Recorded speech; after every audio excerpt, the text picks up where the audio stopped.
अभिलाषा लक्ष्मी स्वागत करती हूँ आप सबका बीपीएससी ट्रैक पे। आशा करती हूँ आप सब स्वस्थ होंगे और जल्दी सफल भी होंगे। बिहार करंट अफेयर की सीरीज़ में दोस्तों आज हम लोग मंथ वाइज करंट अफेयर को स्टार्ट करते हैं। मैंने टॉपिक वाइज जितने सारे थे जैसे बजट, सर्वेक्षण, बिहार फॉरेस्ट रिपोर्ट और भी जो इम्पोर्टेंट थे उन सबको मैंने डिस्कस कर लिया है। आज से मैं बिहार का मंथ वाइज करंट अफेयर शुरू कर रही हूँ दोस्तों, जिसमें मैं फरवरी 2022 से ऐसे बैक टू बैक लेके चलूँगी। जैसे फरवरी के बाद जनवरी 2022, फिर दिसंबर 2021, फिर नवंबर, ऐसे करके। ठीक है फ्रेंड्स, तो चलिए आज हम लोग शुरू करते हैं बिहार का फरवरी मंथ का करंट अफेयर। देखिए फ्रेंड्स क्या है, केंद्रीय बजट 2022-23 और बिहार, जो अभी केंद्रीय बजट और बिहार का बजट आया ना, उसमें क्या प्रावधान है इसके बारे में देखते हैं। केंद्रीय बजट 2022-23 में बिहार सहित सभी राज्यों के लिए केंद्रीय टैक्स पूलों से राज्यों को मिलने वाली हिस्सेदारी 9.5% की वृद्धि की गई है। देखिए फ्रेंड्स, जो मतलब टैक्स होता था ना, सेंट्रल टैक्स जिससे राज्यों को मिलता था, सबकी हिस्सेदारी होती थी सभी राज्यों की, तो उस हिस्सेदारी में 9.5% की वृद्धि की गई है। ठीक है, बहुत ही इंपॉर्टेंट डेटा है, कृपया आप सभी से ध्यान पे रखेंगे। उसके बाद है बिहार के नए वित्तीय वर्ष 2022-23 में लगभग 7,000 करोड़ अधिक मिलेंगे। और ये जो 9.5% की वृद्धि की गई है, तो इससे जितना पहले मिलता था अब इस वित्त वर्ष में 7,000 करोड़ अधिक मिलेंगे। ठीक है बिहार को। चलिए फ्रेंड्स आगे देखते हैं। चालू वित्तीय वर्ष के दौरान 81,000 करोड़ रुपए होने का अनुमान है, जो 7,000 करोड़ रुपए बढ़ के 88,000 हो जाएगा। जो पहले 81,000 मिलते थे ना दोस्तों, 81,000 करोड़ माफ़ कीजिएगा, वो अब बढ़ के 88,000 करोड़ रुपए हो जाएंगे। चलिए दोस्तों आगे बढ़ते हैं। बिहार में अभी करीब 57 केंद्र प्रायोजित योजनाएं चालू हैं। देखिए फ्रेंड्स, जो योजनाएं केंद्र सरकार चलाती है ना राज्यों के लिए, तो ऐसी कितनी योजनाएं हैं जो बिहार में भी केंद्र की योजनाएं हैं जो अभी चल रही हैं, तो ऐसी 57 योजनाएं हैं केंद्र की जो कि बिहार में लागू हैं। इस मद में चालू वित्तीय वर्ष में 45,000 करोड़ रुपए और अगले वित्तीय वर्ष में 51,000 करोड़ रुपए राशि बिहार को मिलने की संभावना है। तो देखिए, ये जो 57 परियोजनाएं और योजनाएं हैं, इसके लिए इस वित्त वर्ष में 45,000 करोड़ रुपए बिहार को मिलेगी इन योजनाओं को पूरा करने के लिए। और जो अगला वित्त वर्ष होगा उसमें 51,000 करोड़ रुपए बिहार को मिलने की संभावना है। केंद्र सरकार ने बिहार सरकार के ड्रीम प्रोजेक्ट हर घर नल जल का योजना को स्वीकार करते हुए 2022-23 में देश भर में 2.8 करोड़ घरों में नल का शुद्ध जल पहुंचाया जाएगा। देखिए फ्रेंड, बिहार सरकार की ये ड्रीम प्रोजेक्ट थी ना, हर घर नल का जल योजना, तो अब इसे पूरे देश में लागू कर दिया गया है। और ये मतलब लक्ष्य रखा गया है कि 2022-23 में पूरे देश में 2.8 करोड़ घरों में जहाँ तक शुद्ध जल नहीं पहुँच पाता, उन सभी घरों में 2.8 करोड़ घरों में शुद्ध जल पहुँचाया जाएगा। तो इस डेटा को याद रखेंगे, 2.8 करोड़ घर। उसके बाद बिहार में पीएम आवास योजना से अब तक 26,94,118 घर आवास स्वीकृत हो चुके हैं। जो पीएम आवास योजना है ना, जो गरीबों को घर प्रदान करने के लिए, तो बिहार में अभी तक कितने लोगों को स्वीकृत किया गया है, मतलब जिसके सरकार के हिसाब से इनको हम घर देंगे, तो वो है 26,94,118 घर। ठीक है, पीएम आवास योजना को पूरा करने में बिहार देश के तीसरे स्थान पे। बहुत इंपॉर्टेंट डेटा है फ्रेंड्स, जरूर याद रखिएगा, एग्जाम में आना ही आना है। जो पीएम आवास योजना है ना, उसको पूरा करने में जो टारगेट रखते हैं, तो इसमें बिहार का देश में तीसरा स्थान है। इसमें राष्ट्रीय औसत 78% और बिहार की उपलब्धि 86% है। मतलब राष्ट्रीय औसत जो है पीएम आवास योजना के तहत कि कितना है, कि कितना टारगेट कंप्लीट कर पा रहे हैं, तो राष्ट्रीय औसत है 78% ही, लेकिन बिहार में इसकी उपलब्धि 86% है। मतलब अगर सरकार 100 घर बनाने का लक्ष्य रख रही है, तो 86 घर बना रही है अपने टारगेट को पूरा करने में। उसके बाद अगला है दोस्तों, बजट में देश में कुल 80 लाख घर बनाने का प्रावधान किया गया। और बजट में क्या बना रखा गया है फ्रेंड कि कुल 80 लाख घर ऐसा बनाया जाएगा। ठीक है, चलिए आगे देखते। आकांक्षी जिला के कार्यक्रम के अंतर्गत बिहार के 12 जिले, ठीक है, बिहार के कौन कौन से 12 जिले हैं आकांक्षी जिला कार्यक्रम, जो 100 एस्पिरेशनल डिस्ट्रिक्ट ये किया गया है ना सरकार के द्वारा टारगेट, तो उसमें बिहार के 12 जिले हैं। वो 12 जिले कौन कौन है? कटिहार, बेगूसराय, शेखपुरा, अररिया, खगड़िया, पूर्णिया, औरंगाबाद, बांका, गया, जमुई, मुजफ्फरपुर और नवादा को आकांक्षी प्रखंड कार्यक्रम के अंतर्गत रखा गया है। बिहार के कुल डाकघर की संख्या 9109 है, जिसमें से 1073 मुख्य डाकघर है। याद रखेंगे फ्रेंड, बिहार में कुल पोस्ट ऑफिस कितने हैं? तो 9109 है, जिसमें कि हेड पोस्ट ऑफिस 1073 है। ये सभी दो महीने पहले ही कोर बैंकिंग से जुड़ चुके हैं, और ये सभी जितने हैं ये कोर बैंकिंग से अभी जस्ट जुड़े ही हैं। पीएम गतिशील मास्टर प्लान से बिहार के युवाओं को फायदा होगा और युवाओं का विकास होगा। इसका क्या प्लान का ये नाम है? पीएम गतिशील, प्रधानमंत्री गतिशील मास्टर प्लान। ठीक है, बजट में कहा गया है कि गंगा नदी के किनारे 5 किलोमीटर चौड़े कॉरिडोर के दायरे में जैविक खेती को बढ़ावा मिलेगा। मान लीजिए ये गंगा नदी है ना फ्रेंड्स, तो इसके दोनों तरफ ऐसे 5 किलोमीटर इधर और 5 किलोमीटर इस एरिया में, तो इस तरफ ऑर्गेनिक फार्मिंग की जाएगी फ्रेंड्स। ठीक है, जैविक खेती की जाएगी, और मतलब ये पहले से की भी जा रही है, तो इसको और प्रोत्साहित किया जाएगा। चलिए फ्रेंड्स आगे देखते हैं हम सब। आगे है, इससे बिहार को फ़ायदा होगा। केंद्र सरकार ने गंगा नदी के किनारे केमिकल फ्री जैविक कॉरिडोर बनाने की घोषणा बजट में की है। बहुत इंपॉर्टेंट है फ्रेंड, केंद्र सरकार ने क्या घोषणा की है कि गंगा नदी के किनारे वो केमिकल फ्री ऑर्गेनिक फार्मिंग करेंगे। ठीक है ना, बिहार की ये चौथी योजना है जिसे केंद्र सरकार ने अपनाया है। और ये मतलब अभी तो सिर्फ बिहार की बात हो रही थी ना, जो हम लोगों ने पहले पढ़ा भी है कि गंगा नदी के किनारे जो 13 जिले हैं, उन 13 जिलों में जैविक कॉरिडोर बनाया जाएगा।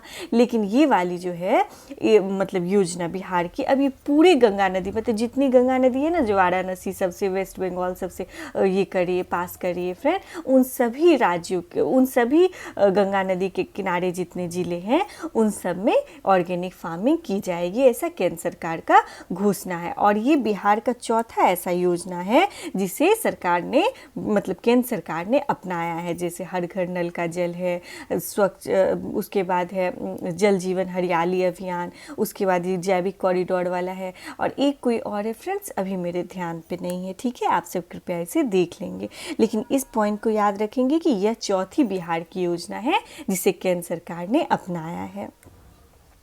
इसमें 13 जिले सम्मिलित हैं, ये तो आपको पता ही है, मतलब बिहार के 13 जिले सम्मिलित हैं। इससे पहले हर घर बिजली, हर घर नल का जल और जीविका योजना, देखिए फ्रेंड्स अभी हम लोग बात कर रहे थे वही है। मतलब एक है जैविक कॉरिडोर बनाने की गंगा नदी के किनारे, उसके बाद हर घर बिजली, हर घर नल का जल और जीविका योजना, इस सबको केंद्र सरकार ने अपनाया है। ठीक, अब चलिए आगे बढ़ते। केंद्रीय बजट के अनुसार बिहार को 8,000 करोड़ रुपए का ब्याज मुक्त कर्ज मिलेगा। बहुत इंपॉर्टेंट डेटा है फ्रेंड्स, जो केंद्रीय बजट आया है अभी उसके अनुसार बिहार को इस बार ब्याज मुक्त, मतलब उसके लिए बिहार को इंटरेस्ट नहीं देना पड़ेगा। तो कितने रुपए मिलेंगे ऐसे रुपए जिसमें इंटरेस्ट ना देना पड़े बिहार को? तो वो है 8,000 करोड़ रुपए का। ठीक है फ्रेंड्स, चलिए आगे बढ़ते हैं। केंद्रीय बजट में घोषणा की गई है कि बिहार में 2 टियर और 3 टियर शहरों के विकास का कार्य मार्ग प्रशस्त होगा। ठीक है, राजधानी पटना सहित बिहार के सभी शहर इसी श्रेणी में आती है। पटना के सहित बिहार में जितने शहर हैं ना दोस्तों, वो इसी श्रेणी में आते हैं। बिहार ने 5% कर्ज लेने की सीमा निर्धारित किए जाने का आग्रह किया था। कांग्रेस काल में यह 4.5% थी, जिसे घटाकर केंद्रीय बजट में अब 4% ही कर दिया गया है। मतलब जो बिहार अपने सीमा है ना, जो हमारे GSDP होती है ना फ्रेंड, जो हम बिहार की जो सकल घरेलू राज्य उत्पाद है, तो उसका 5% वो कर्ज ले सकती है, ऐसा बिहार ने आग्रह किया था। लेकिन ऐसा उसको मतलब स्वीकृत नहीं किया गया और ये जो सीमा है ये 4% ही है। और जब कांग्रेस का समय था उस समय ये 4.5% थी कर्ज लेने की सीमा बिहार की। बिहार में एनएच में कम से कम 1000 किलोमीटर का विस्तार होगा। ये भी ध्यान दीजिएगा कि जो नेशनल हाईवे है उसमें बिहार में 1000 किलोमीटर और बनाई जाएगी। वर्ष 2021 में बिहार में 5457 किलोमीटर नेशनल हाईवे है। 2021 के अनुसार बिहार में कितने किलोमीटर की नेशनल हाईवे है, बहुत इंपॉर्टेंट है फ्रेंड, 5457 किलोमीटर नेशनल हाईवे है 2021 के अनुसार। इसको एकदम याद रखिएगा, ये बहुत इंपॉर्टेंट डेटा है। 5457 किलोमीटर का नेशनल हाईवे बिहार में है। चलिए आगे बढ़ते हैं हम सब।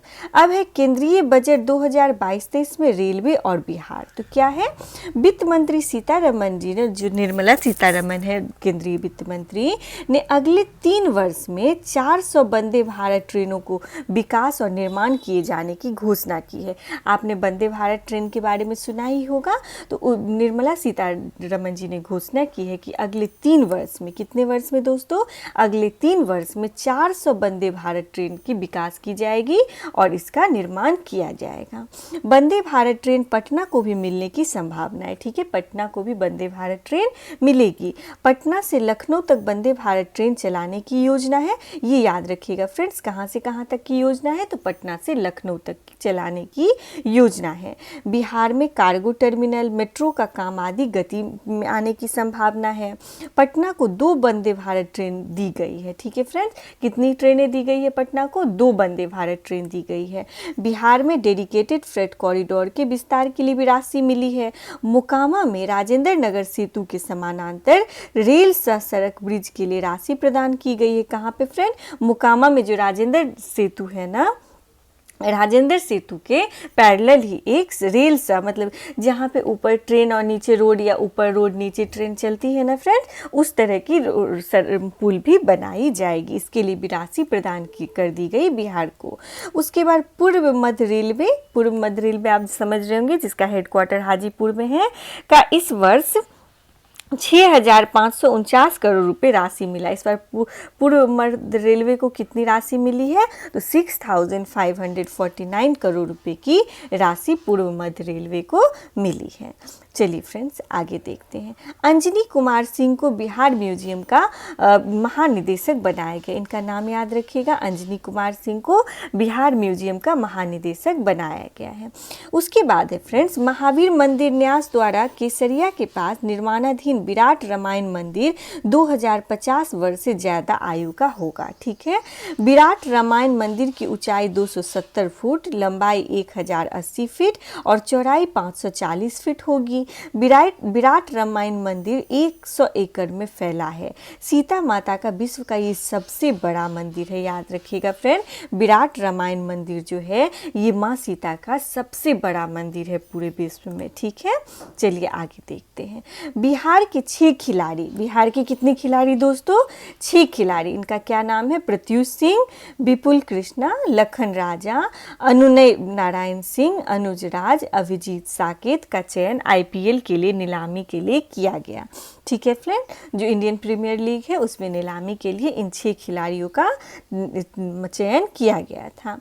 बिहार विधानसभा भवन के 100 वर्ष पूरे होने की स्मृति में शताब्दी स्तंभ तैयार किया गया। ये तो आप सबको पता होगा, अभी हाल में ही जो हमारा विधानसभा है उसके 100 वर्ष पूरे हो गए हैं और इसी मतलब उपलक्ष्य पे एक शताब्दी स्तंभ को तैयार किया जा रहा है, जो मार्च 2022 तक बनकर तैयार हो जाएगा। इसका उद्घाटन श्री नरेंद्र मोदी करेंगे। मतलब जब ये मार्च में बन के तैयार हो जाएगा फ्रेंड, तो पीएम आएंगे बिहार में और इसका उद्घाटन करेंगे।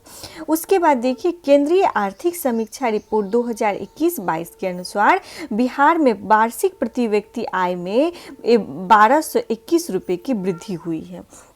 देखिए फ्रेंड, जो केंद्र का इकोनॉमी सर्वे है ना, उनके अनुसार 2021-22 में जो प्रति व्यक्ति आय होता है ना, पर पर कैपिटा इनकम, तो उसमें बिहार में कितने रुपए की वृद्धि हुई है, मतलब पर व्यक्ति कितने रुपए की वृद्धि हुई है, तो 1221 रुपए की वृद्धि प्रत्येक व्यक्ति पे हुई है। वित्तीय वर्ष 2021-22 के आर्थिक समीक्षा के अनुसार बिहार का प्रति व्यक्ति आय कितना हो गया है, मतलब अगर इकोनॉमिक सर्वे केंद्र का देखें तो बिहार का प्रति व्यक्ति आय 46,293 रुपये है। ये बहुत इंपॉर्टेंट डेटा है, कृपया आप सब इसे ध्यान देंगे। 46,293 रुपया अभी बिहार का पर कैपिटा इनकम है। ध्यान देंगे फ्रेंड, 46,293 मैं बार बार रिपीट कर रही हूँ। चलिए आगे बढ़ते हैं हम सब। उसके बाद है दोस्तों, बिहार के पूर्णिया जिले के निवासी राकेश रंजन को खुफिया अधिकारी के तौर पे राष्ट्रपति पदक प्रदान किया गया है। ठीक है, ये पूर्णिया जिले के हैं राकेश रंजन जी, और इनको खुफिया अधिकारी के तौर पे राष्ट्रपति पदक प्रदान किया गया है। उन्हें यह पदक गांजा, चरस, हीरोइन आदि की तस्करों के खिलाफ महत्वपूर्ण कार्य के लिए दिया गया है, तो बहुत ही अच्छी बात है। तो ध्यान देंगे, राकेश रंजन जी पूर्णिया जिले के। नीति आयोग द्वारा दिसंबर 2021 महीने के आकांक्षी जिलों की रैंकिंग में बिहार का मुजफ्फरपुर जिला शिक्षा के क्षेत्र में शीर्ष स्थान पे रहा है। आप सबको पता होगा फ्रेंड्स कि 100 आकांक्षी जिलों को सरकार ने चयन किया है ना पूरे भारत में, तो उस 100 आकांक्षी जिले में बिहार के 12 जिले हैं, और उन मतलब 100 आकांक्षी जिलों में जो शिक्षा का क्षेत्र है तो उसमें मुजफ्फरपुर जो है, बिहार का मुजफ्फरपुर, इसने फर्स्ट पोजीशन को हासिल की है उस शिक्षा के क्षेत्र में फ्रेंड। ठीक है, ध्यान दीजिएगा। उसके बाद भागलपुर जिला के वाटर टेस्टिंग लैब को राष्ट्रीय स्तर की मान्यता प्राप्त की गई है। तो ध्यान देंगे, जो वाटर टेस्टिंग लैब होता है ना, तो भागलपुर को इसके लिए राष्ट्रीय स्तर की मान्यता प्राप्त हुई है। इससे पहले पटना जिले को ये राष्ट्रीय मान्यता प्राप्त थी। ठीक है, महिलाओं का सर्वाधिक टीकाकरण करने में बिहार का देश में 5वां स्थान है। बहुत इंपॉर्टेंट डेटा है फ्रेंड, महिलाओं का जो सर्वाधिक टीकाकरण है, महिला में सबसे अधिक टीकाकरण, तो इसमें बिहार का 5th पोजीशन है। केज तकनीक मछली पालन से संबंधित है। बहुत इंपॉर्टेंट डेटा है फ्रेंड, बहुत इंपॉर्टेंट मतलब फैक्ट्स है ये, जैसे एग्जाम में आ जाएगा कि हाल में ही केज तकनीक बहुत ही चर्चा में रहा है, तो इसका संबंध किससे है, तो ध्यान देंगे फ्रेंड, केज तकनीक का संबंध जो है ये मछली पालन से, किससे है, मछली पालन से है। उसके बाद बिहार राज्य के सरकारी औद्योगिक प्रशिक्षण संस्थानों को सेंटर ऑफ एक्सीलेंस के रूप में उन्नत करने हेतु राज्य के श्रम संसाधन विभाग ने टाटा टेक्नोलॉजी के साथ समझौता किया है। ये भी बहुत इंपॉर्टेंट है, किसके साथ समझौता किया है गया है, श्रम संसाधन विभाग ने टाटा टेक्नोलॉजी के साथ समझौता किया है। उसके बाद चलिए, कुल बेरोजगारी के मामले में बिहार का दूसरा स्थान है। ये बहुत ही बुरी बात है, लेकिन चलिए फैक्ट्स है तो देखना तो होगा। तो बेरोजगारी के मामले में बिहार का कौन सा पोजीशन है फ्रेंड, दूसरा स्थान है। Centre for monitoring Indian economy के ताजा आंकड़ों के अनुसार ग्रेजुएट बेरोजगारी के मामले में बिहार का तीसरा स्थान है। अगर ग्रेजुएट बेरोजगारी, जो ग्रेजुएट है और नौकरी चाहते भी हैं लेकिन उनको नहीं मिल पा रहा है रोजगार, तो इस मामले में पूरे देश में बिहार का तीसरा स्थान है। बहुत ही दुखद बात है, लेकिन चलिए पढ़ना है हम सबको। उसके बाद राजेंद्र कृषि विश्वविद्यालय समस्तीपुर के द्वारा रंगीन फूल गोभी की प्रजाति की शुरुआत की गई। बहुत इंपॉर्टेंट है फ्रेंड, पूछा जाएगा कि रंगीन फूल गोभी की शुरुआत कहाँ से की गई है, तो ये की गई है जो राजेंद्र कृषि विश्वविद्यालय है ना, जो समस्तीपुर में, उसके द्वारा ये शुरुआत की गई है।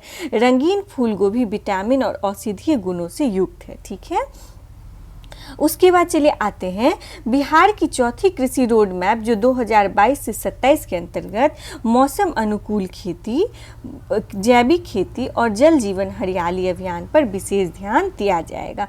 जो इस बार का हम लोग का है ना चौथा कृषि रोड मैप फ्रेंड, आप सबने देखा होगा कि 3 कृषि रोड मैप का सफल क्रियान्वयन हुआ है, तो ये चौथा जो है 2022 से 27 तक के लिए, इसमें किन किन चीज़ों पर अधिक ध्यान दिया जाएगा, तो मौसम के अनुकूल जो खेती होगी ना, आप सब देखते होंगे आजकल जलवायु परिवर्तन के वजह से किसी भी समय धूप, किसी भी समय बारिश, तो जिस तरह का मौसम है उसके हिसाब से खेती की जाएगी।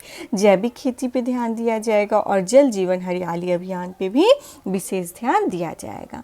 उसके बाद पटना में केंद्रीय सहायता से अक्षय ऊर्जा भवन का निर्माण किया जाएगा। बहुत इंपॉर्टेंट फैक्ट है फ्रेंड, अक्षय ऊर्जा भवन का निर्माण कहाँ पे किया जाएगा, ये पटना में किया जाएगा। यहाँ एनर्जी कंजर्वेशन रोड की जानकारी मिलेगी। ठीक है, चाणक्य राष्ट्रीय विधि विश्वविद्यालय पटना यूनिसेफ की मदद से बिहार में बाल तस्करी और बच्चों का पलायन रोकने के लिए रिसर्च कर रही है। तो देखिए यूनिसेफ की मदद से फ्रेंड ये जो पटना का चाणक्य राष्ट्रीय विधि विश्वविद्यालय है ना, ये बच्चों की जो ट्रैफिकिंग होती है, तस्करी और बच्चों का जो पलायन होता है, इसे रोकने में ये मदद करेगी। ठीक है, चलिए आगे देखते हैं हम सब। 11 फरवरी 2022 को मुख्यमंत्री श्री नीतीश कुमार और केंद्रीय परिवहन मंत्री श्री नितिन गडकरी ने मुंगेर रेल सह सड़क पुल का उद्घाटन किया है। कौन सा पुल का फ्रेंड? मुंगेर रेल सह सड़क, मतलब इस पे ट्रेन और गाड़ियाँ दोनों चलेंगी। इस पुल से बेगूसराय और मुंगेर जिले के लोगों को सीधा लाभ होगा। कौन कौन से जिले के लोगों को लाभ होगा फ्रेंड? बेगूसराय और मुंगेर जिले के लोगों को सीधा लाभ होगा। उसके बाद 4 फरवरी 2022 से पटना में बिना सुई वाली वैक्सीन जियोकोव-डी लगेगी। ध्यान देंगे फ्रेंड, ये पहली वैक्सीन है बिहार में जो कि बिना सुई वाली है। ठीक है ना, ये कौन सा वैक्सीन है? तो जियोकोव-डी। ठीक है, ये 4 फरवरी 2022 से पटना में शुरू हो गई। फिलहाल ये वैक्सीन 18 वर्ष से अधिक उम्र वालों को ही लगेगी। यह राज्य का चौथा कोविड टीका है। कोविशील्ड, कोवैक्सीन और स्पुतनिक इससे पहले दिया जा रहा है। ठीक है, तो ये जो जियोकोव है फ्रेंड, जो कि बिना सुई वाली वैक्सीन है, ये चौथी है बिहार में, और इससे पहले कोविशील्ड, कोवैक्सीन और स्पुतनिक दिया जा रहा है बिहार में। चलिए फ्रेंड्स आगे देखते हैं हम सब। 3 फरवरी 2022 को 1982 के बड़ा साहित्य अकादमी से पुरस्कृत महिला लिली रे का निधन हो गया है। देखिए फ्रेंड्स, 1982 में साहित्य अकादमी से पुरस्कृत किया गया था लिली रे को। क्या नाम था इनका? लिली रे। इनका अभी निधन हो गया 3 फरवरी को। मरीचिका उपन्यास के लिए उनको पुरस्कार मिला था। बहुत इंपॉर्टेंट डेटा है फ्रेंड, याद, मतलब आपसे क्वेश्चन पूछ लिया जाएगा कि अभी हाल में ही लिली रे का निधन हुआ है, जिनको साहित्य अकादमी पुरस्कार से सम्मानित किया जा चुका है। इनकी प्रसिद्ध पुस्तिका कौन सी है या उपन्यास कौन सा है? तो इनका कौन सा प्रसिद्ध उपन्यास था जिनके लिए अवार्ड मिला था? तो मरीचिका। ठीक है, बिहार म्यूजियम की गैलरी तैयार करने जर्मनी से कारीगर पहुंचा है।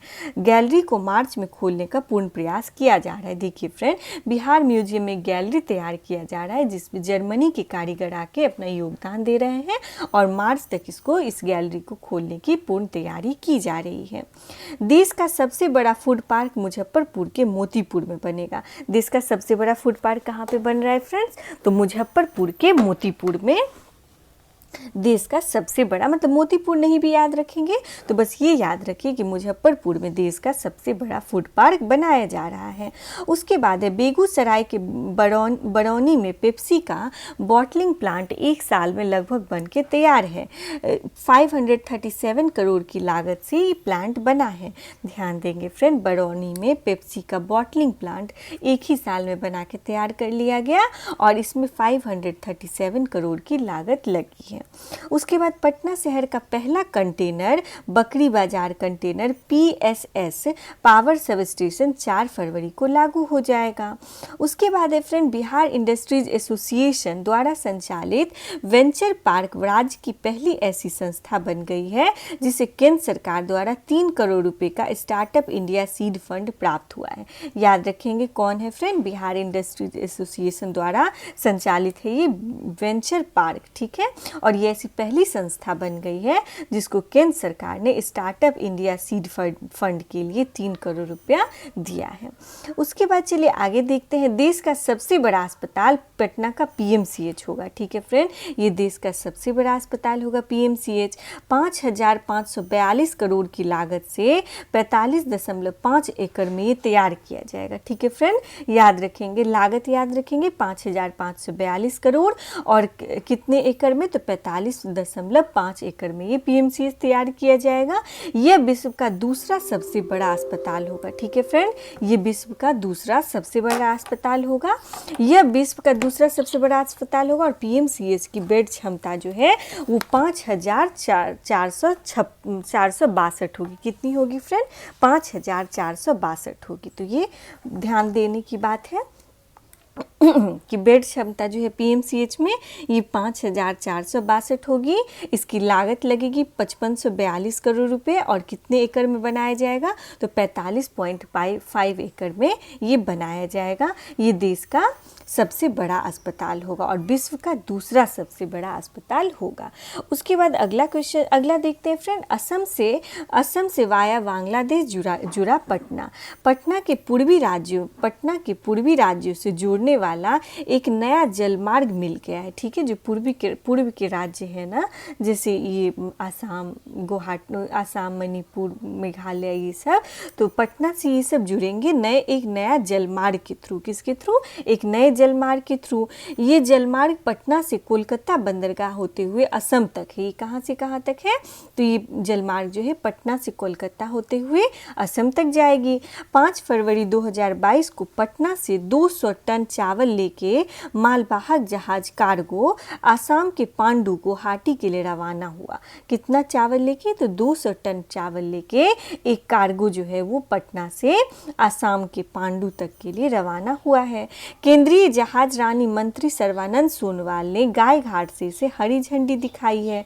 मालवाहक जहाज पटना से भागलपुर, मनिहारी, साहिबगंज, फरक्का, त्रिवेणी, कोलकाता, हल्दिया, हेमनगर, खुलना, नारायणगंज, सिराजगंज, छिलमारी, धुबरी और जोगी घोपा होते हुए असम के पांडु तक पहुंचेगी। खुलना, नारायणगंज, सिराजगंज और छिलमारी भारत बांग्लादेश प्रोटोकॉल रूट है। ठीक है फ्रेंड, याद रखेंगे, इसमें जो ये 4-5 है ये भारत बांग्लादेश का प्रोटोकॉल रूट है। इसके बाद यह मार्ग राष्ट्रीय जलमार्ग संख्या 2 से धुबरी में मिल जाएगी। ठीक है, जो धुबरी है ना, WH जो है वाटर हाईवे सेकेंड नंबर, तो इसमें ये जुड़ जाएगी। सारण जिले के कालू घाट में बनेगा बंदरगाह।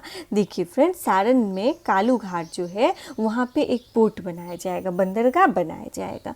कोलकाता बंदरगाह से पटना फिर NH से नेपाल तक होगा परिवहन। ठीक है, मतलब कोलकाता बंदरगाह से पटना तक आएगा और पटना से फिर ये नेपाल तक ये NH जाएगा। बांग्लादेश होते हुए गंगा से ब्रह्मपुत्र तक नया रास्ता मिलेगा। ठीक है फ्रेंड, ब्रह्मपुत्र मतलब बांग्लादेश से होते हुए गंगा से ब्रह्मपुत्र तक एक नया रास्ता जोड़ा जाएगा। उसके बाद देखिए क्या है, राज्य या दूसरे राज्यों में कार्य करने वाले श्रमिकों के लिए मार्च से सरकार की कल्याणकारी योजनाओं का लाभ लेने के लिए अब सिंगल विंडो सेवा शुरू की गई है। ठीक है फ्रेंड, उसके बाद है जलकाफल.com। इसके जरिए पटना शहरी क्षेत्र में ऑनलाइन ऑर्डर पर तुरंत मछली मंगवाई जा सकती है। तो इसको याद रखिएगा, इसका क्या नाम है? जलकाफल.com। बहुत ध्यान दीजिएगा फ्रेंड, इंपॉर्टेंट है इसका नाम, जलकाफल.com। इसके थ्रू आप ऑनलाइन ही मछली मंगवा सकते हैं। ठीक है फ्रेंड्स, इस सुविधा को पटना जिला मत्स्य कार्यालय की ओर से आरंभ किया गया है। इस प्लेटफॉर्म के जरिए मत्स्य पालन से संबंधित सभी तरह की सूचनाएं दी जा सकती हैं। सुप्रीम कोर्ट और पटना हाई कोर्ट के वरीय अधिवक्ता मनन कुमार मिश्र द्वारा बार काउंसिल इंडिया के 6ठी बार चेयरमैन बने हैं। तो ये जो बार काउंसिल ऑफ इंडिया है ना फ्रेंड, इसके 6ठी बार चेयरमैन कौन बन गए हैं? ये मनन कुमार मिश्र हैं, जो कि पटना हाई कोर्ट के बड़े अधिवक्ता हैं। उसके बाद है, ये मूलतः बिहार के गोपालगंज के रहने वाले हैं। बिहार को PM सड़क योजना के अंतर्गत 6002 किलोमीटर सड़कें बननी है। जो प्रधानमंत्री सड़क योजना है ना, इसके अंतर्गत बिहार में 6002 किलोमीटर की सड़क बनाई जाएगी। उसके बाद है, केंद्र सरकार की तरफ से शुरू की गई गति शक्ति योजना का लाभ बिहार को भी मिलेगा। 2022-23 में 25 किलोमीटर NH बनेगा, जिससे बिहार कोर नेटवर्क से जुड़ा होगा। जो अब का वित्त वर्ष है ना, 2022 से 23 तक, तो गति शक्ति योजना के तहत 25,000 किलोमीटर का NH बनना है, जिससे बिहार कोर नेटवर्क से जुड़ जाएगा। उसके बाद है फ्रेंड, जनवरी माह की रैंकिंग के अनुसार लोक सेवाओं को निपटाने में पटना जिला टॉप पे है। ध्यान दीजिएगा, बहुत इंपॉर्टेंट है फ्रेंड। जो मतलब लोक सेवाएं होती है ना, उनको निपटाने में पटना जिला टॉप पे है। पटना के बाद समस्तीपुर, खगड़िया, गोपालगंज, अररिया का रैंक है। उसके बाद है बिहार में एक साल में 38,000 करोड़ के निवेश प्रस्ताव आए हैं। एक वर्ष में 87 नए उद्योग खुले हैं। ठीक है।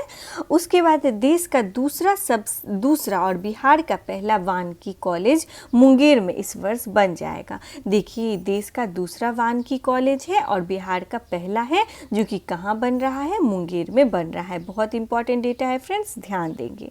उसके बाद है बिहार में दलहन का उत्पादन एक वर्ष में लगभग 45,000 टन बढ़ी है। ठीक है। जो दलहन होती है ना, एक वर्ष में इसकी उत्पादन जो है 45,000 टन बढ़ गई है। बिहार में दलहन में उत्पादन में 12% का उछाल आया है। वर्ष 2020-21 में बिहार की दलहन की कुल उत्पादन 3.78 लाख टन है, जबकि 2019-20 में ये 3.34 लाख टन दाल पैदा हुई थी। उसके बाद है बिहार के पटना के ईशान किशन IPL सीजन 2022 के सबसे महंगे खिलाड़ी बन गए। ये तो न्यूज़ में आया ही थी, बहुत फेमस था, मतलब बहुत चर्चा में रहा था। ईशान किशन IPL सीजन के सबसे महंगे खिलाड़ी बने हैं।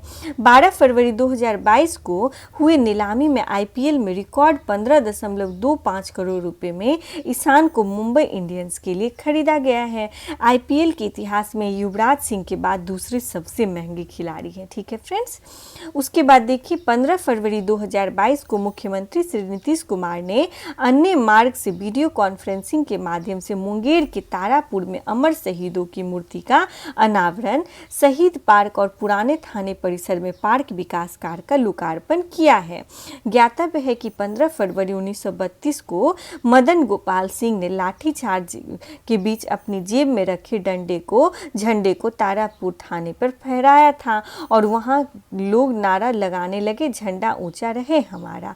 वहां उत्साहित लोगों ने भीड़ पर पथराव किया, जिससे जिला मजिस्ट्रेट का सिर फट गया। जिला मजिस्ट्रेट ने गोलियां चलाने का आदेश दिया, जिसमें 34 व्यक्ति शहीद हो गए थे। ठीक है। तो याद रखेंगे इसमें कि मुंगेर जो है फ्रेंड्स, मुंगेर में मदन गोपाल सिंह के नाम पे एक मतलब अनावरण, मूर्ति का अनावरण किया गया है। ठीक है। हालांकि इसमें 13 लोगों का ही नाम पता चल पाया था। शेष 21 शहीदों का म्यूरियल, भित्ति चित्र का निर्माण की बात कही गई है। 15 फरवरी को हर वर्ष तारापुर शहीद स्मारक पे राजकीय समारोह होगा। ठीक है फ्रेंड, तो ध्यान देंगे इनका नाम।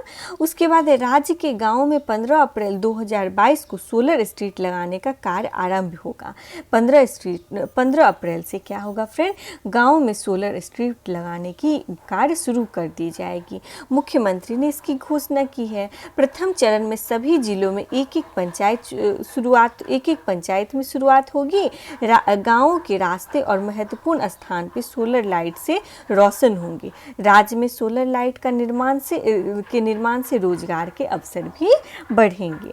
उसके बाद चलिए देखते हैं, बिहार के आरा, बरौनी, गोपालगंज और पूर्णिया में 4 इथेनॉल प्लांट बनकर तैयार है। 2 महीने में मुख्यमंत्री श्री नीतीश कुमार इसका उद्घाटन करेंगे। ध्यान देंगे फ्रेंड्स, कहाँ आरा, बरौनी, गोपालगंज और पूर्णिया में 4 इथेनॉल प्लांट बनकर तैयार है। ठीक है ना।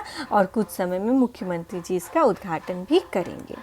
उसके बाद अगला है, राज्य के मुख्यमंत्री श्री नीतीश कुमार और केंद्रीय सड़क परिवहन मंत्री राजमार्ग मंत्री नितिन गडकरी ने 11 फरवरी 2022 को मुंगेर में, कहाँ पे फ्रेंड्स? मुंगेर में गंगा नदी पर बने रेल सह सड़क पुल अप्रोच तथा पथ श्री कृष्ण सेतु का उद्घाटन किया है। ठीक है। इसका नाम क्या है फ्रेंड? श्री कृष्ण सेतु। इसकी लागत 696 करोड़ रुपए है। इसकी लंबाई 14.5 किलोमीटर है। 150 किलोमीटर सहरसा और दरभंगा की दूरी इससे कम हो जाएगी। देखिए, बहुत ही इंपॉर्टेंट है, ये जो श्री कृष्ण सेतु बनाई जाएगी तो इससे सहरसा और दरभंगा के बीच में 150 किलोमीटर की दूरी कम हो जाएगी। और इस सेतु का लंबाई कितना है? तो 14.5 किलोमीटर और 696 करोड़ की लागत से ये सेतु बनी है। उसके बाद 26 दिसंबर 2002 को पुल की आधारशिला रखी गई थी। बेगूसराय और मुंगेर के बीच में 60 किलोमीटर की दूरी घटी है। ठीक है। चलिए आगे देखते हैं हम सब। राज्य के मुख्यमंत्री भिक्षावृत्ति निवारण एवं पुनर्वास अभियान को केंद्र सरकार ने भी अपनाया है। केंद्र सरकार ने मुस्कान कार्यक्रम को लॉन्च किया है। भिखारियों और ट्रांसजेंडरों को इससे फ़ायदा होगा। तो ध्यान देंगे फ्रेंड, मुस्कान कार्यक्रम का संबंध किससे है? तो ये भिखारियों को और ट्रांसजेंडरों को फ़ायदा पहुंचाने के लिए मुस्कान कार्यक्रम की शुरुआत केंद्र सरकार द्वारा की गई है। बिहार में इस साल के अंत तक 18 नए नेशनल हाईवे का निर्माण हो सकता है। ठीक है फ्रेंड, 18 नया एनएच बनेगा। इसकी जिनकी कुल ये जो 18 नए एनएच बनेंगे फ्रेंड, इनकी कुल लंबाई जो है ये 1800 किलोमीटर होगी। कितनी होगी फ्रेंड्स? 1800 किलोमीटर होगी। इन 18 नए एनएच की अनुमानित लागत 50,000 करोड़ रुपए है। ठीक है फ्रेंड, 50,000 करोड़ की लागत से ये 18 नए नेशनल हाईवे बनेंगे जिसकी कुल लंबाई 1800 किलोमीटर होगी। उसके बाद है आईपीएल में अनुनय नारायण सिंह नीलामी में बिकने वाले बिहार क्रिकेट टीम के पहले क्रिकेटर बन गए हैं। ठीक है, राजस्थान रॉयल ने 20 लाख रुपए में इन्हें खरीदा है।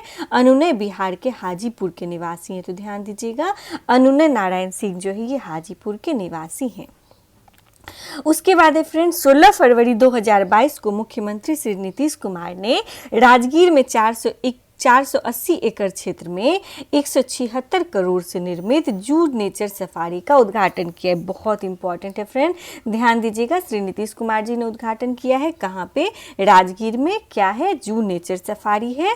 480 एकड़ क्षेत्र में फैला हुआ है और कितना लागत लगा है? 176 करोड़ रुपए की लागत से ये जू नेचर सफारी का निर्माण किया गया है। यह पूर्वोत्तर भारत की इकलौती और देश की सबसे आधुनिक जू सफारी है। जो पूर्व उत्तर भारत है ना फ्रेंड, इसकी पहली है और ये देश की सबसे इकलौती नेचर जू सफारी है। उसके बाद फिलहाल जू सफारी में 7 शेर, 2 बाघ, चीता और भालू और 250 से अधिक हिरन है। ठीक है फ्रेंड्स, बिहार में भी ड्रोन गवर्नेंस का सपना साकार होगा। साइक्लोपियन वॉल होगा विश्व धरोहर में शामिल। देखिए फ्रेंड्स, साइक्लोपियन वॉल जो है इसे विश्व धरोहर में शामिल किया जाएगा। राजगीर में जू सफारी के उद्घाटन के अवसर पर मुख्यमंत्री ने कहा, राजगीर के साइक्लोपियन वॉल, राजगीर में जो साइक्लोपियन वॉल है इसको विश्व धरोहर में शामिल की जाएगी। उसके बाद फ्रेंड देखते हैं, इसके लिए केंद्र सरकार ने आज से आग्रह किया गया है। पंच पहाड़ियों के चारों ओर देश का सबसे पुराना साइक्लोपियन वॉल है। ठीक है फ्रेंड, पंच पहाड़ी है ना राजगीर में, इसके चारों ओर साइक्लोपियन वॉल है। इसको विश्व धरोहर में शामिल करने की आग्रह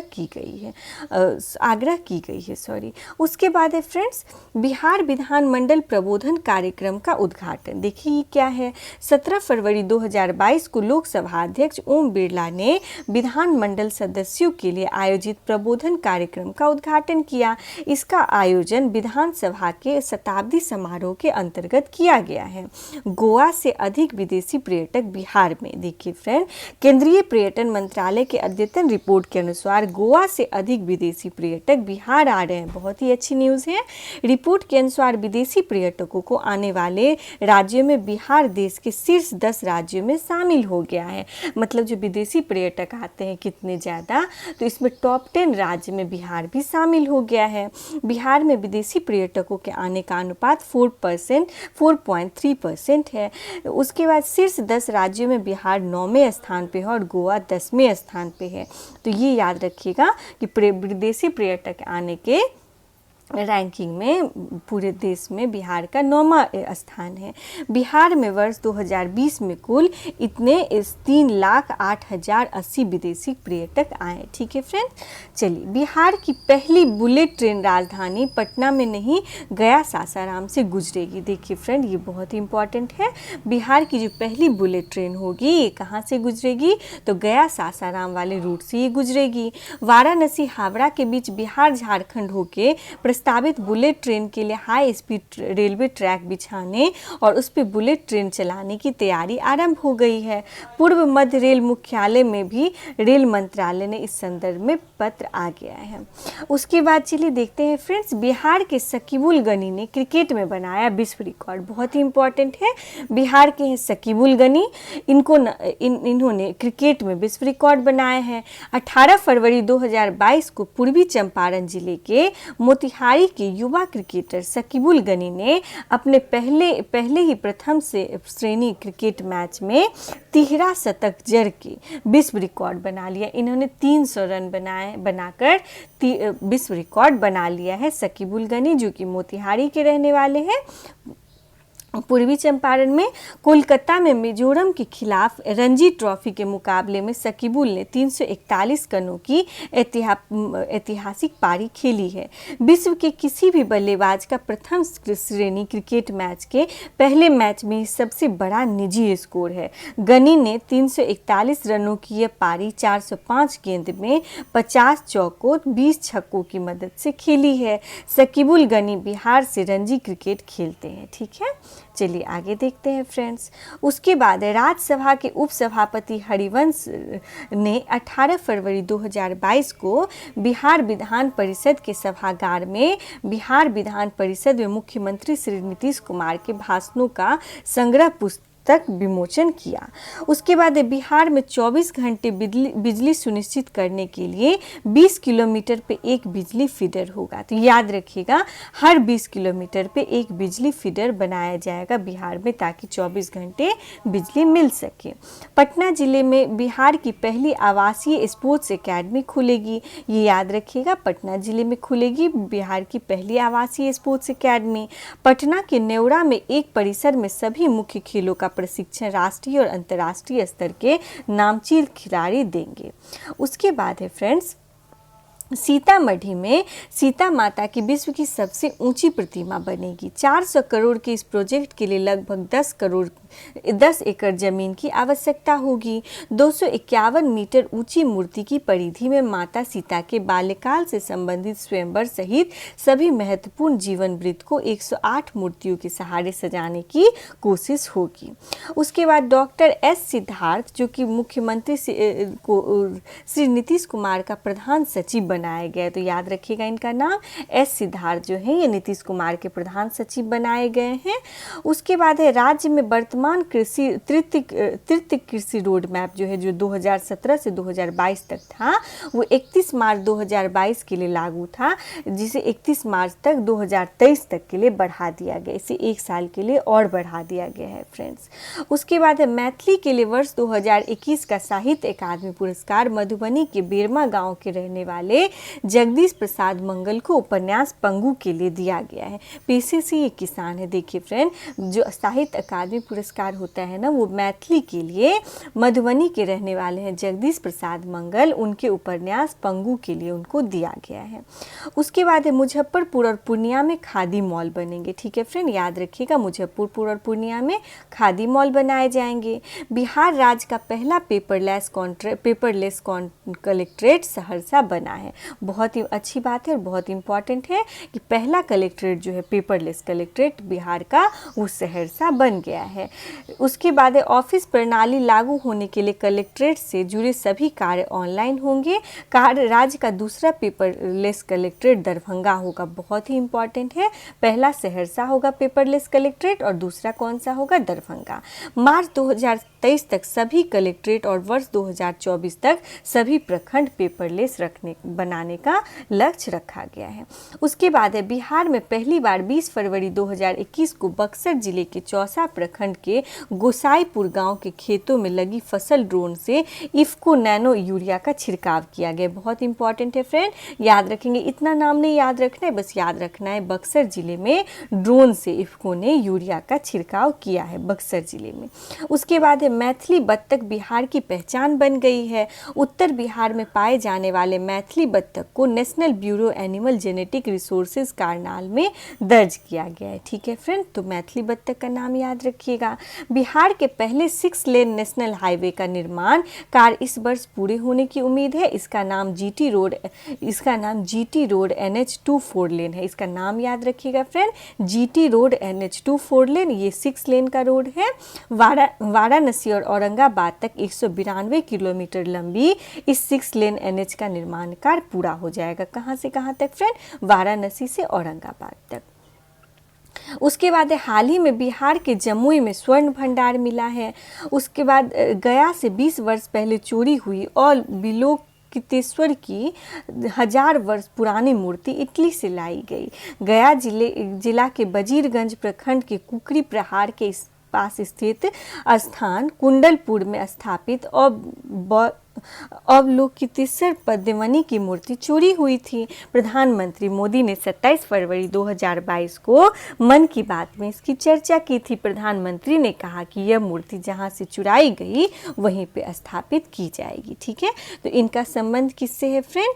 तो इनका संबंध गया जिले से है। ठीक है, इनकी 20 वर्ष पहले मूर्ति चोरी हुई थी जिसे फिर से ला दिया गया।